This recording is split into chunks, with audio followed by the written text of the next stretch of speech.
IL টি-20তে চমৎকার বোলিংয়ে ধারাবাহিকতা দেখাচ্ছেন মুস্তাফিজুর রহমান। দুবাই ক্যাপিটালসের হয়ে 2 ম্যাচে 4 উইকেট নিয়েছেন তিনি। সবচেয়ে নজরকাড়া বিষয়, 42টি বৈধ ডেলিভারির মধ্যে 24টি বলই ডট দিয়েছেন টাইগার পেসার।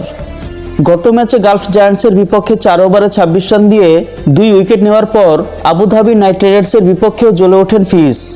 এই ম্যাচে 3 ওভারে 22 রানে নিলেন 2 উইকেট। উন্মুক্ত চাঁদ ও ফিল্ড শটকে ফিরিয়েছেন দারুণ কাটারে। এই ম্যাচে ছিল তার 11টি ডট বল। দুবাই ক্যাপিটালস আগে ব্যাট করে 186 রান তুললে জবাবে আবুধাবি দল থামে 103 রানে। 2 ম্যাচে হারার পর এটাই দুবাই ক্যাপিটালসের প্রথম জয়। মুস্তাফিজ খেলেছেন দলের সর্বশেষ 2 ম্যাচেই। তাদের পরের ম্যাচ 13 ডিসেম্বর, আবারও আবুধাবি নাইট রাইডার্সের বিপক্ষে।